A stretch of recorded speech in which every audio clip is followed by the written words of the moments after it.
Clive, we weren't expecting you. I wasn't expecting to be here, but it seems we still owe you a considerable amount of coin for your help with our rebuilding efforts. And though I doubt it's what you were expecting, we were hoping you'd take this as payment.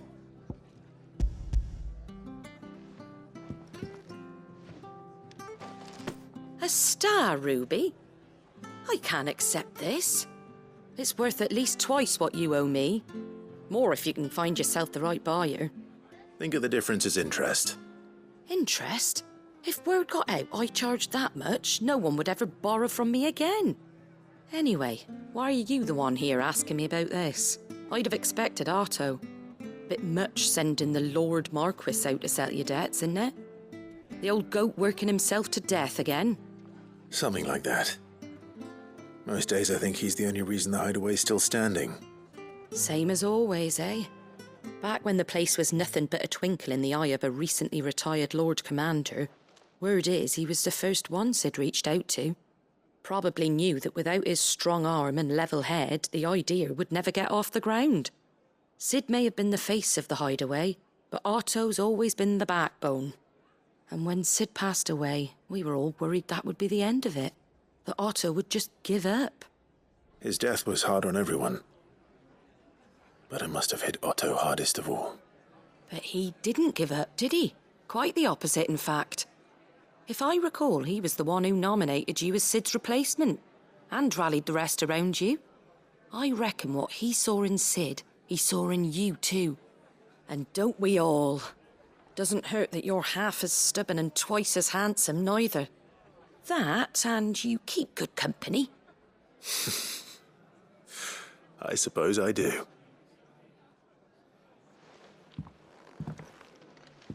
Goat will want to know the stones were delivered, if he's still with us.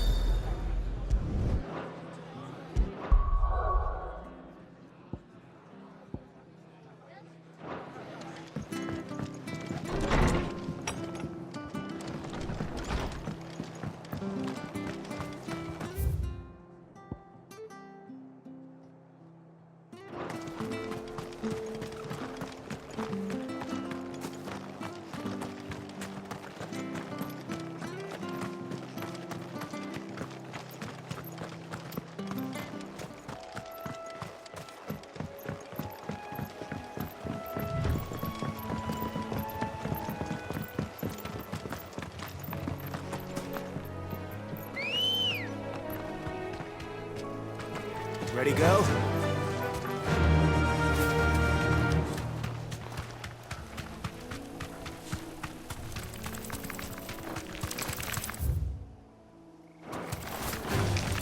Time to fight.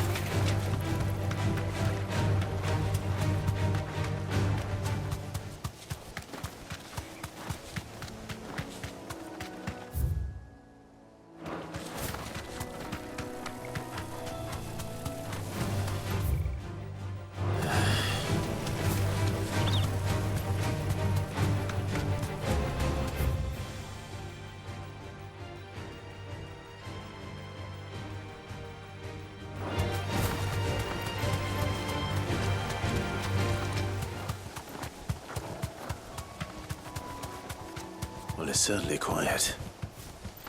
If I were a giant antelope, it would seem like just the place.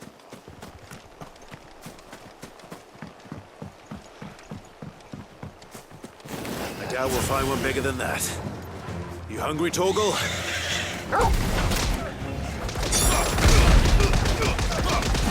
All yours, Torgal!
Now,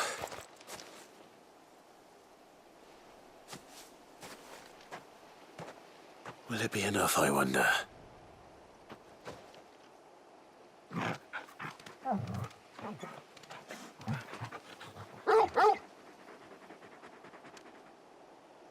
I say that answers my question, which means we owe the lawsman our thanks. You're just a big puppy, aren't you? A very big puppy.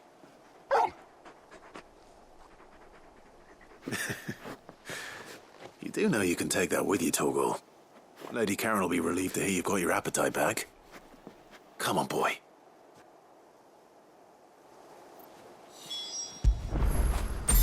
Get it, boy!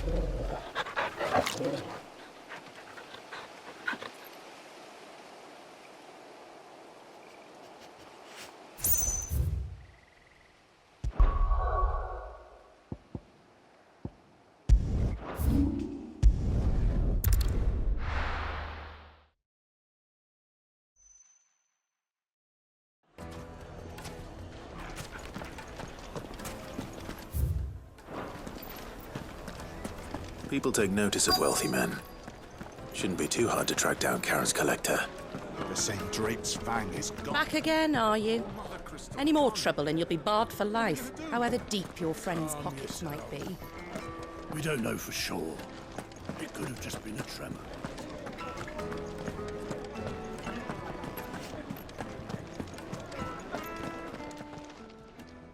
My reputation will be ruined! Ruined! Calm yourself, Lord Ignac, I beg of you, before you do yourself a mischief. Pardon the intrusion, but... Out! Get out! I paid for these rooms so I wouldn't be disturbed. Leave me be! Please, allow me to apologize. His lordship is going through a difficult time, and he's never been fond of guests arriving unannounced. Radim! Get rid of the filthy oaf this instant! Very good, Lord Ignac. Would you mind stepping outside for a moment?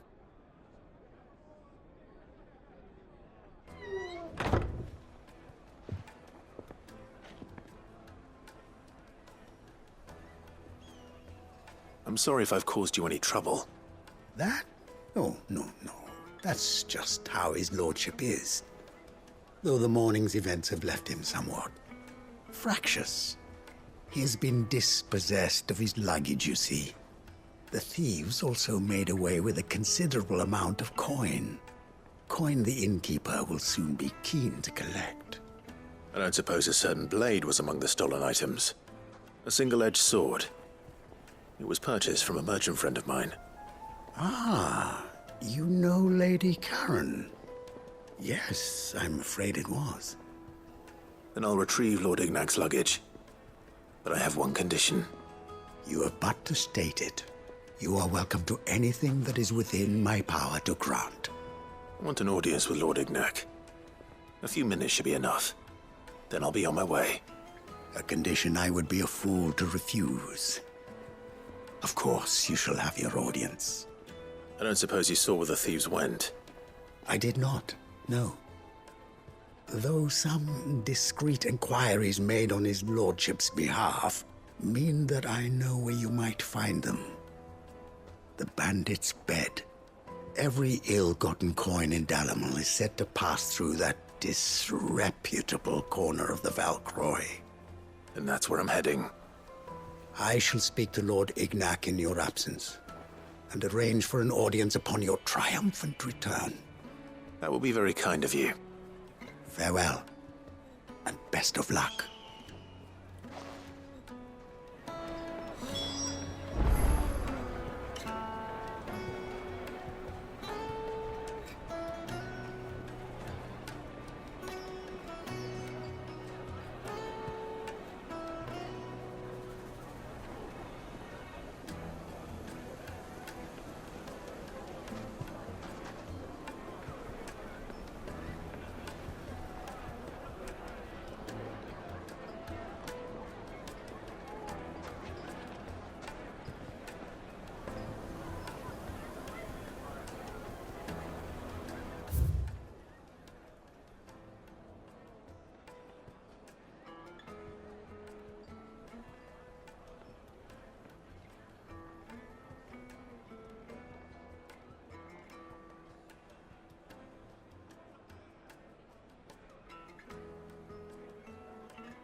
come on. Fly, Ambrosia.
We've got company!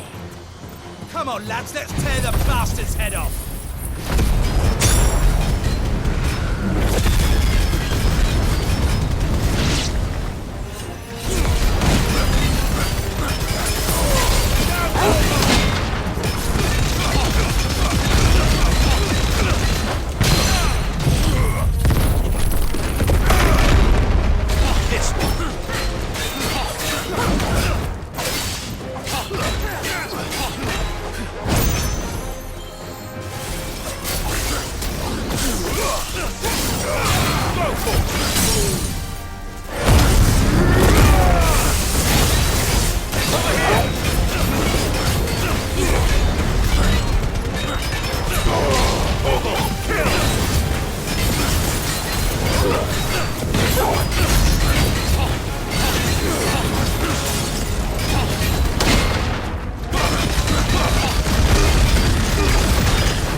This must be Ignac's luggage.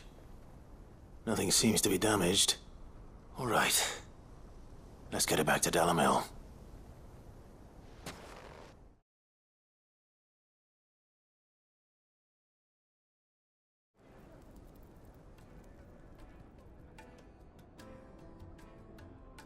I hear I have you to thank for the return of my effects. What shall I call you, my good man? Wyvern. Glad to make your acquaintance. A formidable name indeed. Well, Wyvern, I appear to be in your debt. Redeem here tells me you wished for an audience. Is that all? A few moments of your time should suffice, yes. You're a peculiar fellow, Wyvern.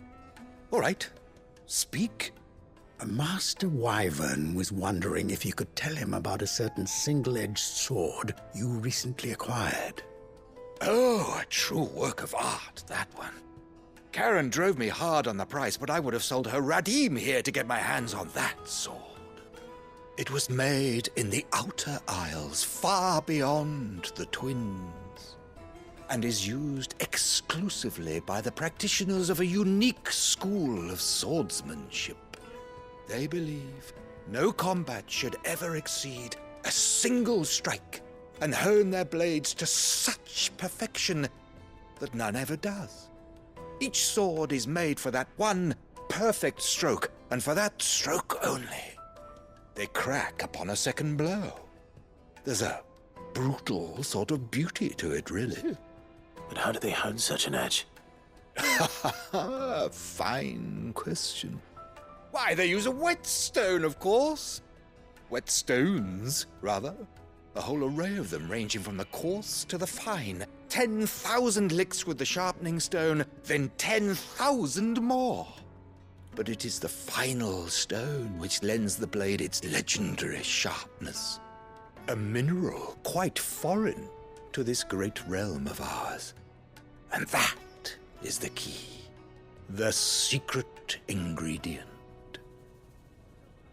Wyvern, it occurs to me that my little lecture is hardly equal to services rendered. Take this, together with my regards. The very stone of which I spoke, far rarer among collectors than even the blade itself, and a far more fitting payment. Thank you. Pardon the intrusion, my lordship. However, it is long past time we prepared ourselves to depart. So it is. I am locked in bitter competition with a rival collector of curiosities. I am one step ahead of the unscrupulous scoundrel, but he is hard at my heels. Are there many other collectors out there? Too many to count, but only one do I consider my nemesis. Lord Byron Rosfield. And is a perennial thorn in my side. I can imagine. Farewell, Wyvern. May our paths cross again.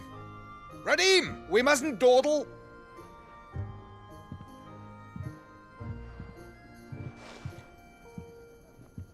I think his lordship is rather taken with you, Master Wyvern. Thank you again for your assistance. Coming, my lordship. I'll be right there.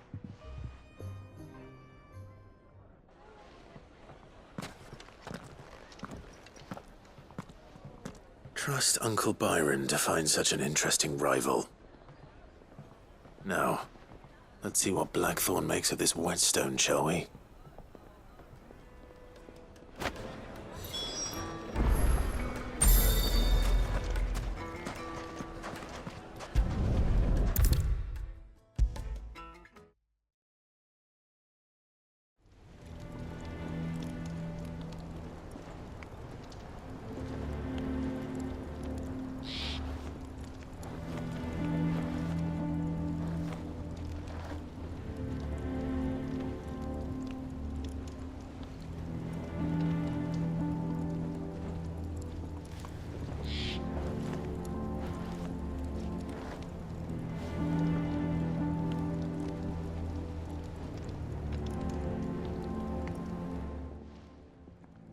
Sorry for the wait, but hopefully you'll agree it was worth it. You learned something about that sword, then? I did better than that.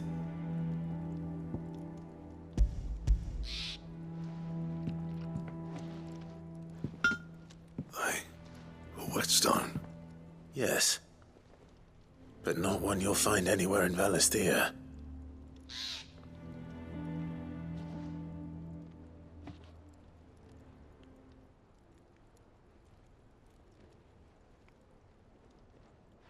No wonder I couldn't get the same finish on the grinding wheel. One hit and all done, eh? Might not be so bad if all you ever fought were duels.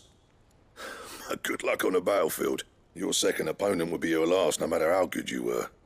Even so, is there some way it could be used to give the Cursebreakers an edge? I think so, yeah. With this whetstone and the right kind of steel, I could probably even make a twin of the blade that rattled me. But there'd be no replacing this little rock once I worn it down to a sliver. I reckon we get a dozen swords from it, if that. Swords that the Cursebreakers wouldn't know how to wield properly, and that would see them through a single fire piece. Nah, no point trying to copy that thing. Be about as much use as a wax anvil. But finishing our blades with a whetstone this fine, now that's something to consider. And what's finer than fallen masonry, eh? Or more hard-wearing, for that matter. Just imagine it. Good Valisthean steel with an edge as sharp as any found in the Outer Isles. I won't make a copy, nah. I'll make something much better. I'm sure the Cursebreakers will be delighted. Just don't push yourself too hard. Don't you worry about me, sunshine. I've been working day and night since I was half your age, and I'll still be here when you're long gone. Hey, thanks, Clive. I mean it. I owe you one, August too. It's good to know someone's looking out for me. He'll be happy to hear you said that. And I'll see that my debt to you's paid. First new blade I make's got your name on it. You come and find me when you've got the materials. All right. I will.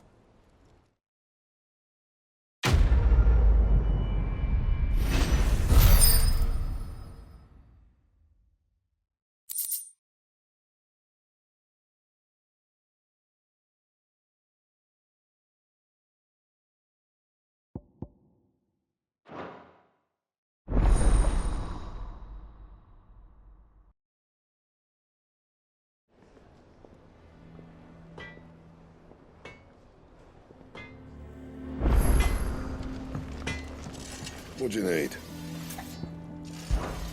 So, what'll it be?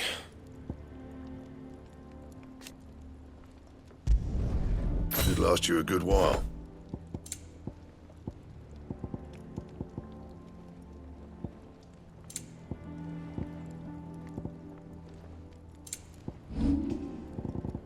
And?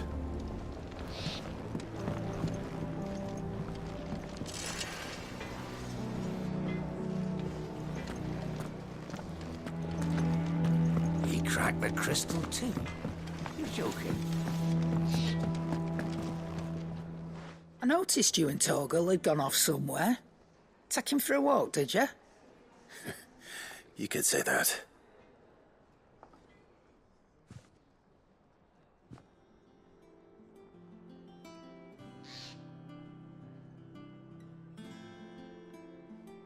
So, Molly's leftovers weren't good enough, eh? That'll teach me for treating you like you're still a pup. All right, no need to shout.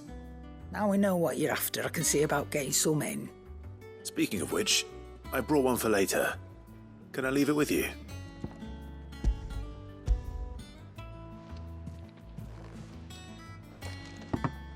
You can, aye. I'm nice like that. In return, you can thank Tomes for me.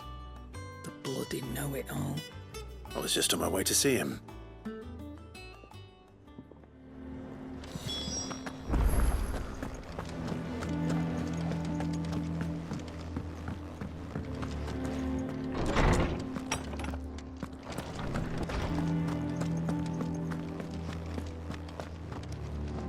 Ah, Clive. Were you able to locate your quarry? We were indeed, Lawsman. You pointed us in exactly the right direction. And Torgal's been a very happy hound ever since. Very good, very good. Lady Karen sends her thanks, by the way, for your part in solving the mystery. Ah. But that reminds me. After your last visit, I found myself pondering Torgal's talents. Do you recall our conversation concerning Lady Jill's role in Torgal's transformation? About how she somehow woke the power within him. Precisely that. A reasonable conclusion, I thought, but one which raised certain questions in my mind. You see, the Fenrir of legend served Shiva and Shiva alone, and while the powers attributed to him are certainly impressive, the records imply they are somewhat different in nature to those you described Torgal as having used. What are you suggesting? That Torgal may be the beneficiary of more than one icon's power. Consider that in addition to Lady Jill, he has served as a loyal companion to you, your brother, and even the late Cid. In short, the icons hitherto near at hand, or should I say at paw, have been diverse and plenty, and that number has only grown as the realm's dominance have fallen to your sword. One can but speculate as to how all of this has affected Torgal. He has seemed more fierce of late. And if I am not mistaken, he will grow fiercer still. We are fortunate indeed to be able to count him amongst our allies and not our adversaries. Oh, he's more than an ally. He's a friend.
Wish I could take one of our birds.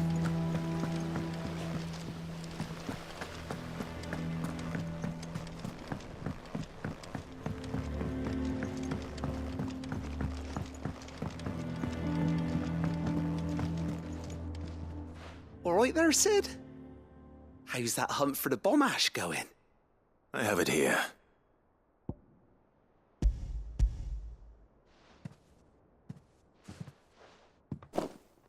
That's the stuff.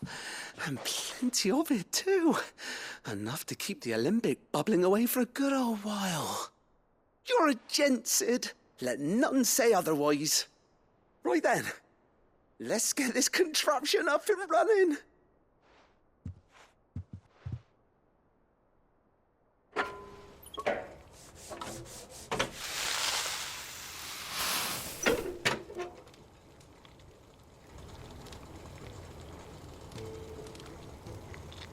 There we have it.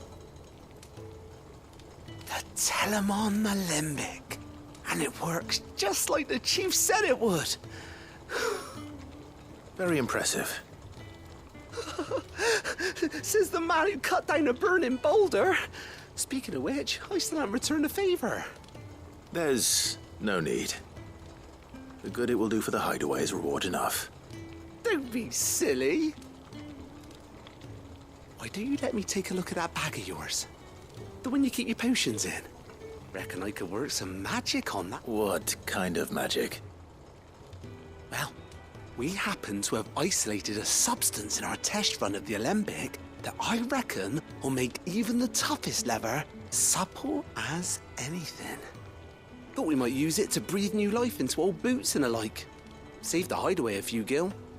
Ah, I reckon if we slap a bit on your bag, it'll loosen it up enough for you to squeeze in a bottle or two more.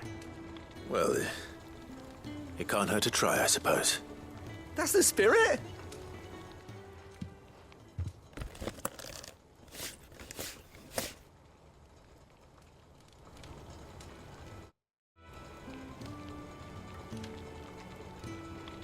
Well, what do you reckon? It certainly feels more flexible. Right? Told you. Thank you. I think. No. Thank you for supporting Mid and the rest of us in our endeavors. Without you, we'd never have been able to discover, and I'm telling you, there's plenty more where that came from.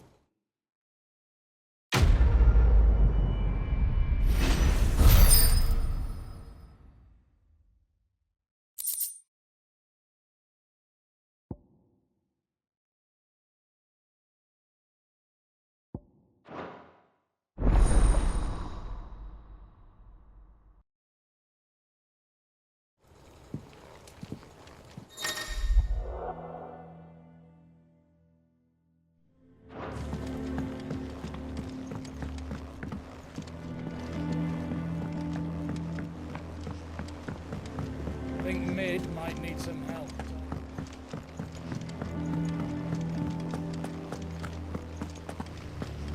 When it comes to boyish charm, Goose has them.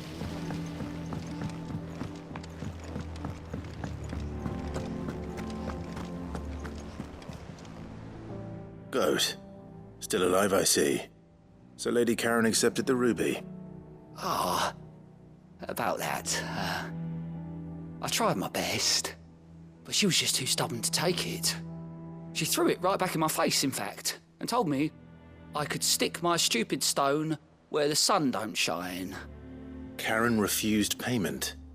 I hope it wasn't something I said. I'm sure you were as tactful as ever. Let me see what I can do. Oh, wonderful.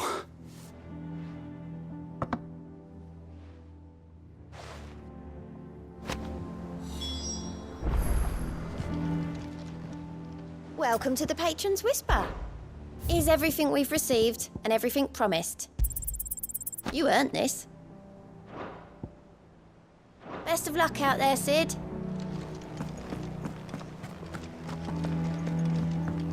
Mid told me she was building a ship. Really? Is that the thing Tomes helped to build?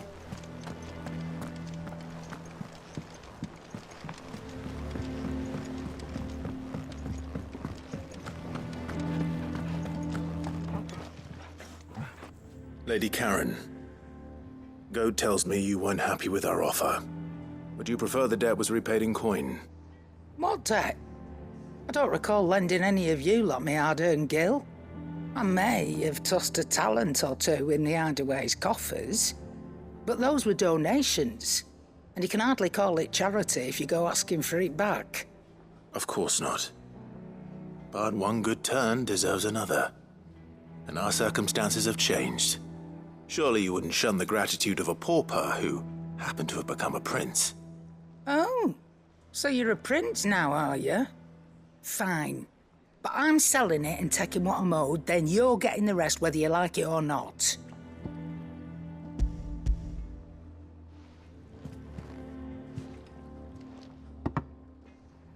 Where'd you even get this? A decent trader might nab 1,000 talents for a star ruby.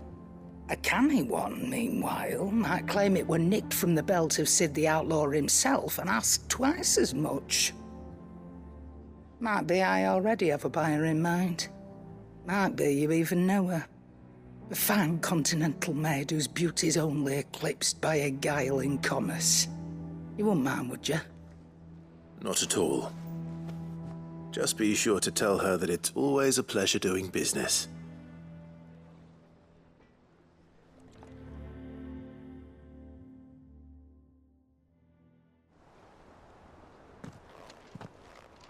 I hear you ended up delivering all 3 stones. Thanks to this lump. I sometimes wonder what I pay you for. Speaking of which, I still haven't been paid last month's wages. Oh, so you remember what's owed to you then? Get your ass behind that disc of yours and don't get up before those ledgers are square. Right away.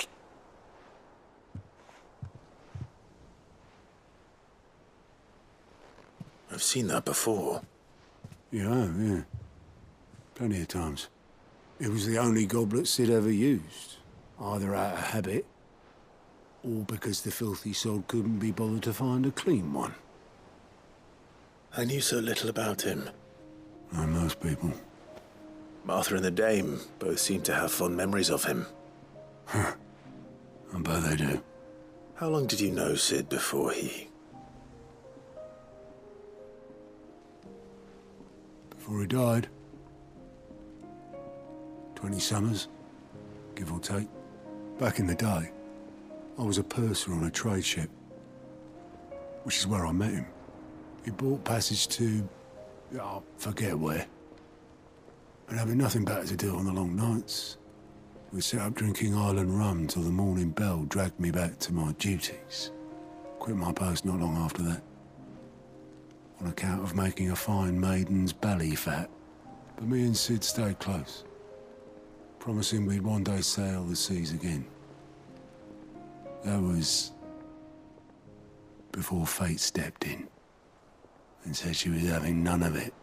The magic woke inside my son soon after his first name day, and there was no hiding his knack. Couldn't you and your family have? My family were the ones who summoned the constable, wanted the monster taken away. I couldn't turn my back on him, forget what I felt, and I couldn't for the life of me understand how they could. Luckily, Sid was of the same mind as me. It was him who stood beside me when all I wanted was to tear the whole world down. Him who cried for me when I had no tears left of my own. Him who swore he'd do everything he could to stop it from happening again. And he was true to his word, too. Left the Royal Army once and for all. His ranks, his ribbons, gone.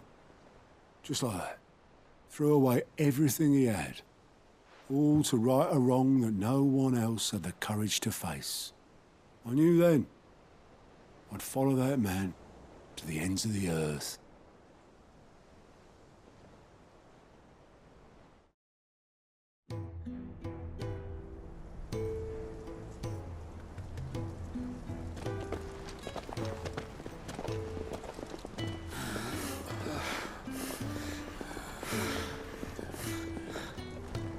He was always too clever for his own good, was Sid.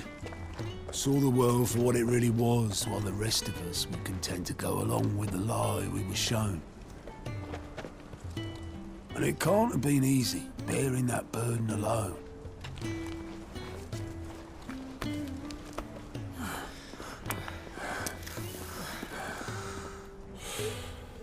But he didn't let it stop him. He never lost faith in what he believed was right.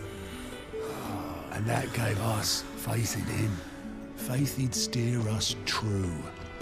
So I swore to myself that I'd always be right behind him, ready to catch the stubborn sod, if ever he should fall.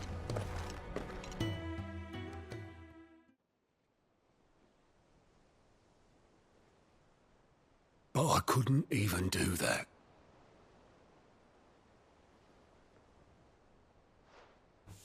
Ignore me. Just the ramblings of a tired old man. Leave that lot. I'll tidy it up in a bit.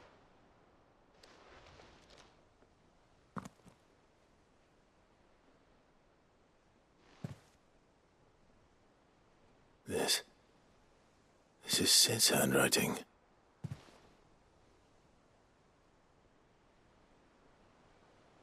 Dear Otto. I may be drunk, but I wanted you to know this place would be fucked without you. Love you, you grumpy old sod.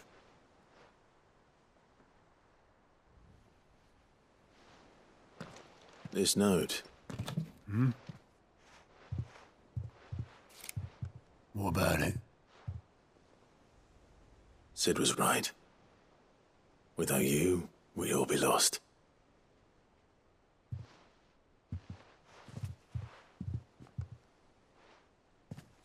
He should have bloody well said so then. Just once.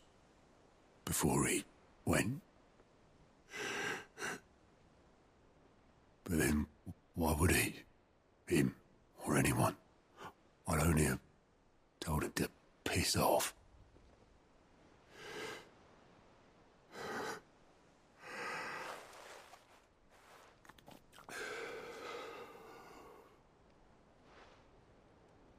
You're wrong, though. Both of you. It was never just me keeping the hideaway afloat. It was all of us. I just shoved people in the right direction, and I barely seem to be able to do that anymore.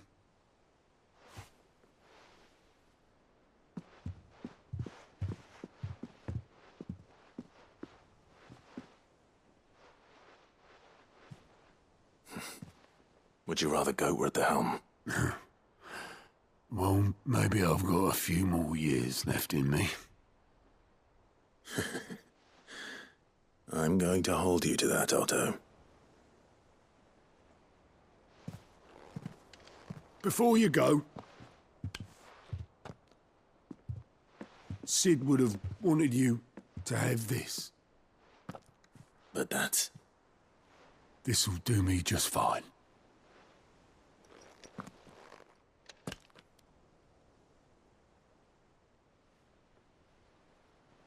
Thanks for the ray of sunshine. I'll see if I can't pay you back. Already have.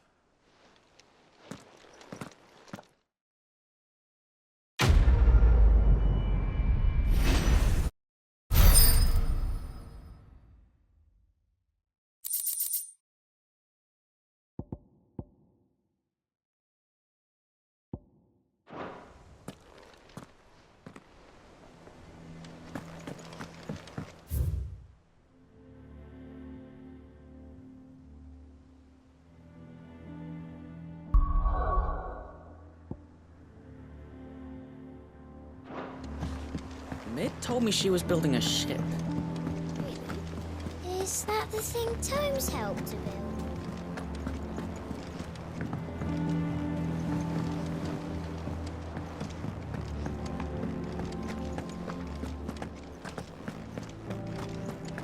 He crack the crystal too?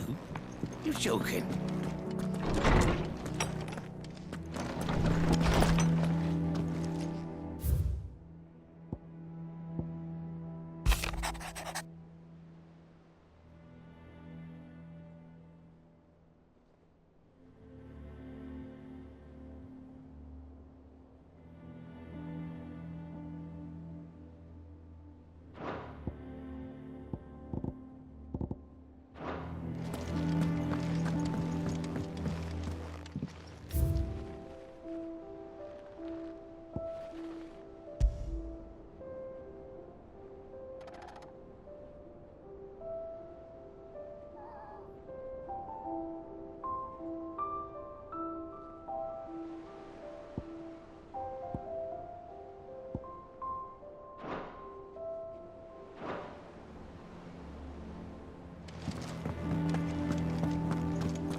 Let me carry your goods. I'm cheap.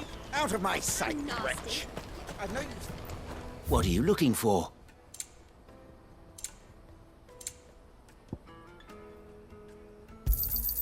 You've a discerning eye. A fine choice. Many thanks. You've a discerning eye.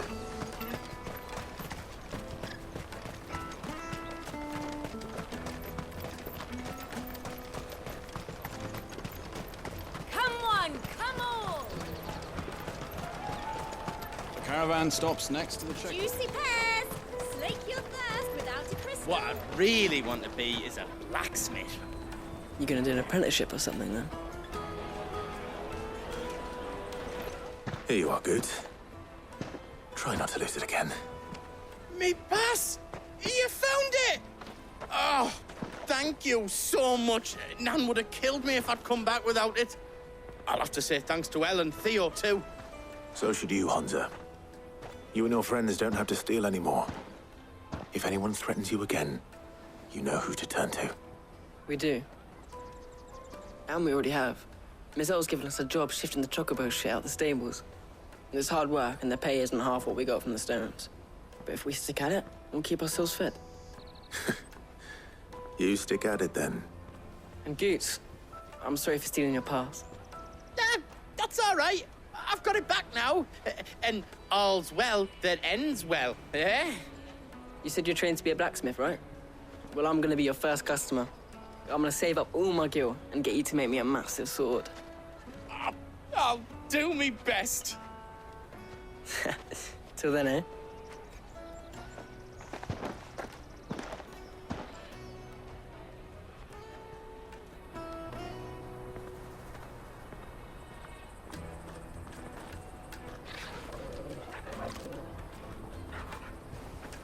All right. We have a place on the wagon.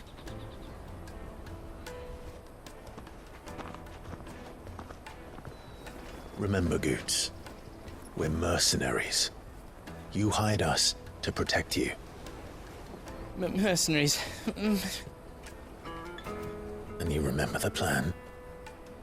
You're to ride all the way to Twinside. Jill and I will go with you as far as the outskirts, then find our own way in. I'll buy that stuff I need. Right. And we'll scout out the Imperial's defenses. There's a square with a big bell tower right in the middle of town. If you get lost, or out goes wrong, we can meet up there. All right. Let's go.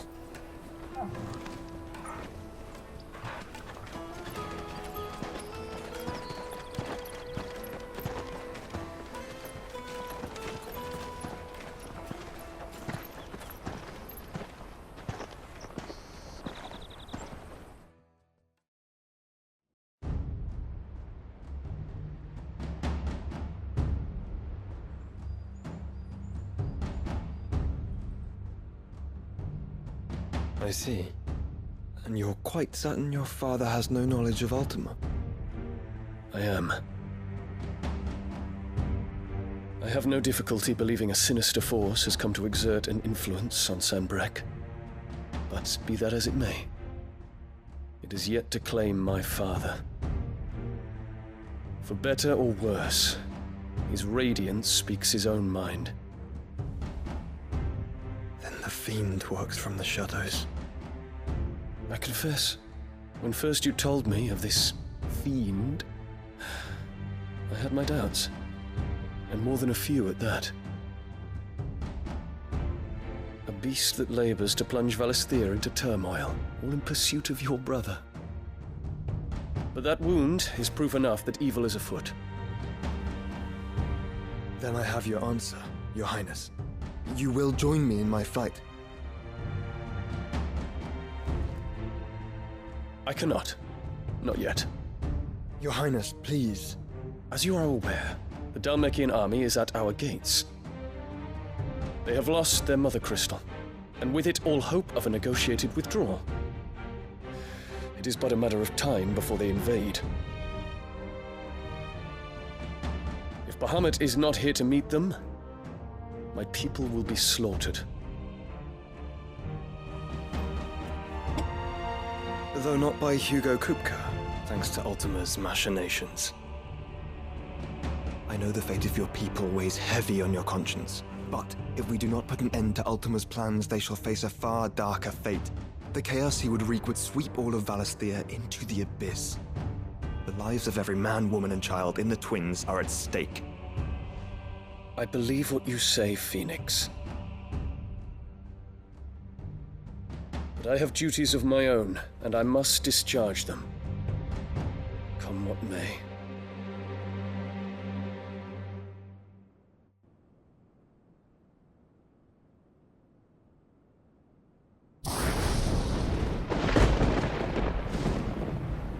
What do you know of my blood?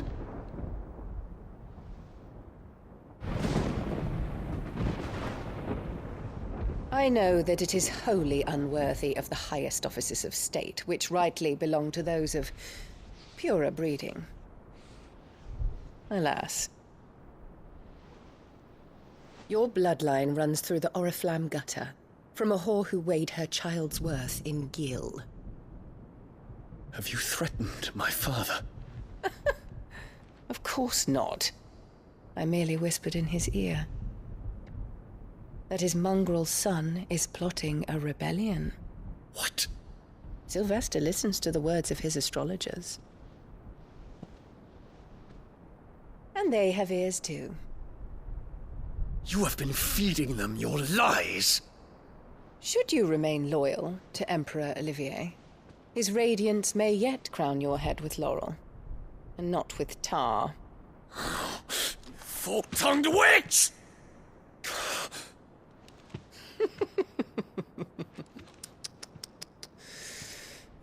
In consideration of your long years of service to the Empire, I shall forgive this uncharacteristic rudeness. Now hurry and make ready, Your Imperial Highness. Emperor Olivier expects much of you, Dion. Or should I say, of Bahamut. May your fire reduce his enemies to ash, till all of Valisthea bows to its rightful ruler.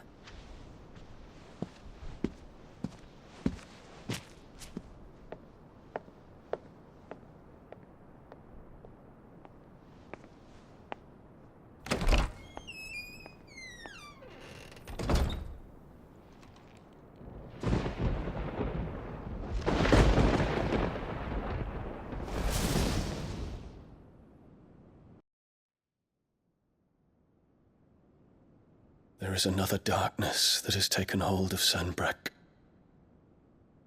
And until its grip is released, the flames of war shall spread ever wider, just as Ultima wishes. Forgive me.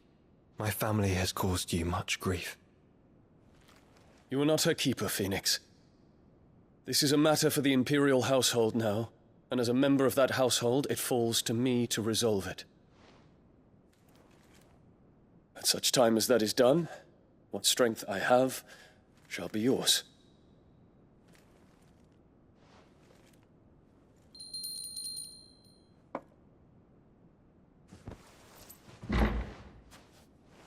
Thank you, Your Highness. Let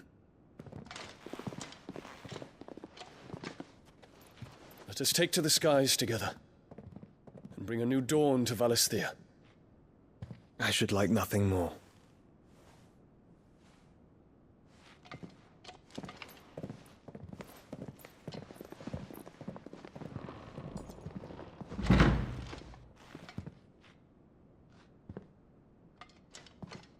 Terence.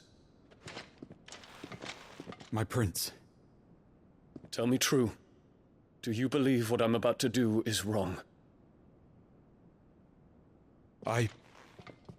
We dragoons have but one leader, Your Highness. And we shall follow him unto the very end. Thank you. And this is my decree. For their crimes against the crown, the traitorous Annabella and her usurping son shall be put to death, and the Empire restored.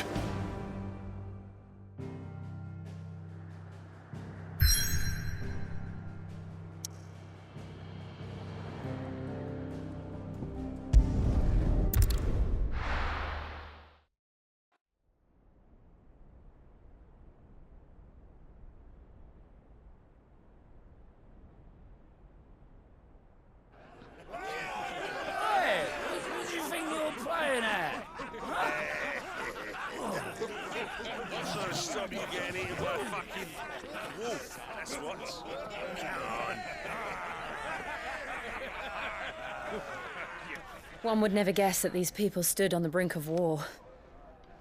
They're afraid. They turn to drink to forget their fears.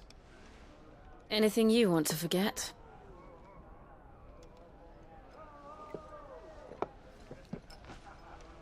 The harbor is empty, and half the market stalls too. The city may seem peaceful on the surface, but it's balanced on a knife edge.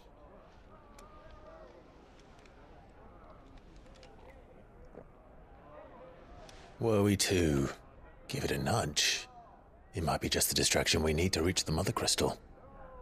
I thought you might say that. We should send for Gav. We'll need someone to keep the fires we start from going out. And we can busy ourselves scheming until he gets here. I'll send a Stolas then.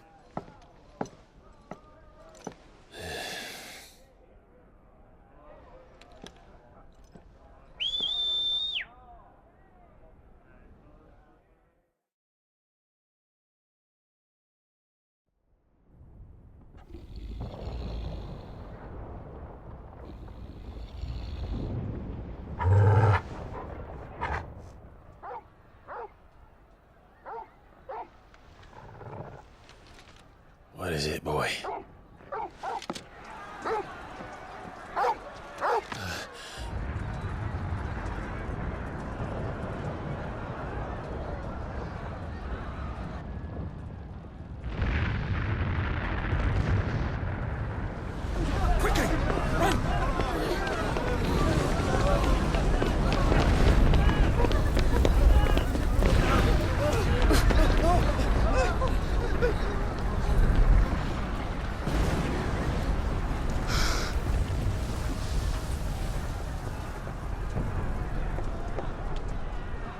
What's happening? I don't know. Torgal!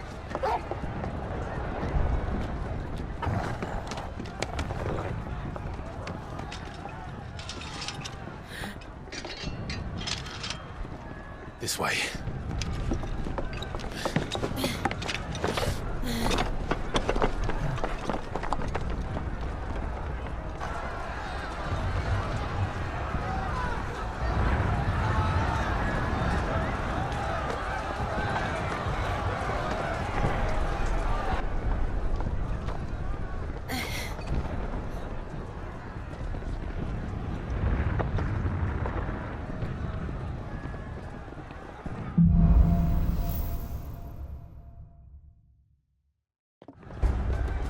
The city's on What's fire. happening?